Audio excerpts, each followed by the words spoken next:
શહેરના શિવાજી સર્કલ નજીક થોડા દિવસ પહેલા થયેલ માથાકૂટની દાજ રાખી 20 થી 25 જણા લોકો દેવરાજનગર ખાતે આવેલ મફતનગરમાં ઘરમાં ઘૂસી તોડફોડ કરી નાસી છૂટ્યા હતા।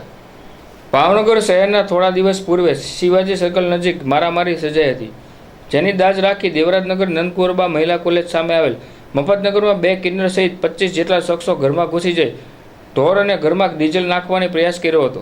ત્યારે એક મહિલાને બધાને ઘરમાં બંધ કરી દેતા બધી મહિલાઓ બચી ગઈ હતી, જ્યારે 20 થી 25 જણાએ અમુક ગાડીઓને નુકસાન કર્યું હતું। જ્યારે હથિયાર લઈને ઘરમાં ઘૂસી જતા મફતનગરની મહિલાઓ સહિત ભાઈઓ ભરતનગર પોલીસ સ્ટેશન દોડી ગયા હતા। આ બનાવ બનતા લોકોના ટોળા એકઠા થઈ જવા પામ્યા હતા।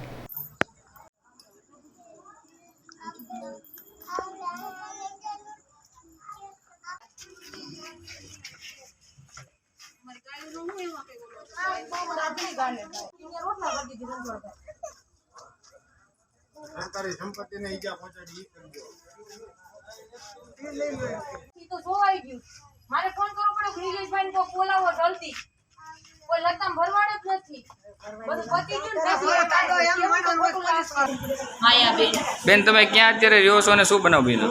અહીંયા અત્યારે મારા પીરમાં આવી છું અને મારા હારું ડમરાળા છે અને મારા છોકરાઓને તેડવા આવી હતી। પોલીસ વાળા સાહેબ રોજ આવીને અમારા ઘરે ઓલું કરતા હતા એટલે મારા છોકરાને લેવા આવી હતી અને બીતા હતા એટલે અને એવડે 22 જણા અમારા ઘરે ગળી ગયા। કિન્નર બેન 2-3 હતા અને બીજી લેડીઝ હતી તો 2 અને ઓલા 22 જણા અને તલવારું ધારિયા અને સરા ને એવું બધું લઈને ગાળું બહુ ગાળું બોલી અને મારા બાને ડોક ઉપર ધાર્યું ને એવું બધું રાખ્યું, મારા કાકીને રાખ્યું અને એમ બોલતા હતા કે એની બેનને આમ ને એમ બધું બોલ્યા એટલે હું ભાગી ગઈ, મારા જીવ તો બચાવો ને।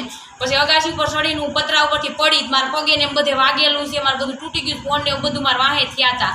મારવાનું કારણ શું? મારવાનું કારણ બાંધવાનું થયું હતું થોડાક દિવસ પહેલા કહે છે કે ઈવડા ભાઈ જેને માર્યો ને એ અમારા ખાચામાં આવીને ગાળું બોલી ગયો ને આંગળી બતાવી ગયો, ખાલો બાંધવું હોય તો 35 જણાને જગા તેને ઊભા રાખ્યા હતા અને અમારા છોકરાઓને ત્યાં લઈ જઈને મારી નાખવા હતા। તો અમારા છોકરાઓને ઠાકર બાબા એટલું ગુજાડ્યું તો અમારા છોકરાઓ વળી છે ને પોલીસ સ્ટેશનમાં કેસ કરવા ન ગયા અને એને ઘરે ગળી ગયા। કઈ પથ્થર મારો, ગાડી તોડફોડ કર્યો છે? હા, એને અહીંયા કર્યું છે, બધું શેરીવાળાને કર્યું છે, પેટ્રોલ સાઈટું છે ઘરમાં, મારા કાકાના ઘરે અત્યારે પેલું આવે ને ઘરમાં પેટ્રોલ સાઈટું છે, બાજુવાળાના ઘરે ડીઝલ બધે સાઈટું છે, મીટર તોડી નાખ્યું, અમારા ગાઉને મારી છે, ગાભણી ગાને મારી છે, અત્યારે ડોક્ટરને બોલાવવાના છે, બધા આવવાના છે અત્યારે અને પતરા તોડી નાખ્યા, ઓસરીમાં ઘા કર્યા પથ્થરના, બાજુવાળા ત્યાં બધે ત્રાસ એટલો કર્યો છે ને અને ગાળું બોલે બહુ બેફામ ગાળું બોલતા હતા અને બીજા 2 તો ભાગી ગયા તોય મારી પડખેથી નીકળી ગયા, દાંત કાઢીને વયા ગયા। મારું નામ સુમનબેન। બેન, ક્યાં રહેવાનું? અમે અહીંયા દેવરાજનગરની સામે હનુમાનનગરમાં રહીએ છીએ। શું બનાવ બન્યો? આ બનાવમાં એવું બન્યું હતું કે આગળ પાસેની થોડીક બાંધણ થઈ હતી, એમાં એ લોકો આખો બોલેરો ભરીને અમારે ઘરે આવ્યા અને મારી નણંદનો છોકરો શોખમાં ઊભો હતો એની વાહે હતા તે અમારી હાંકડી ગલી છે, હાંકડી ગલીમાં આવતા મેં પાછું વહુ જોયું, હું બકાલું લઈને આવતી હતી, પાછું વહુ જોયું એટલે એને તલવારો ભાવી ગઈ એટલે હું એને ગાડી 2 હાથ ઝાલી દીધા મેં કે મારો છોકરો છે, ભાઈ બસાવી દે, મારો છોકરો છે।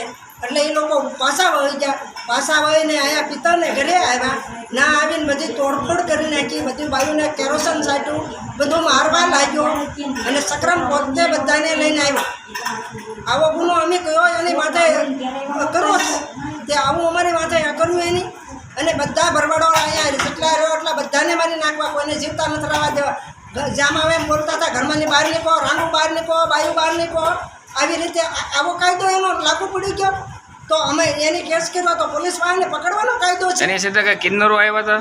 હા, કિન્નરો 2 આવ્યા હતા અને બધાને ઘરે ડીઝલ ને કેરોસન એવું લઈને આવ્યા, ધાર્યું, પોવાડા, તલવાર્યું। નામ તમને કોઈને આવડે છે મારું આવ્યા તેનું? હા, મને એક સક્રમનું નામ આવડે, સક્રમની આડી જ હું પડી ગઈ ને મારા છોકરાને, મારા નણંદના છોકરાને તલવારનો ઘા કરી નાખે, મારી નાખે, મારો છોકરો નણંદનો છોકરો બચે। ક્યાં રહે સક્રમ? ક્યાં રહે છે ખબર છે? કોણ? એ ક્યાં રહે છે ખબર છે?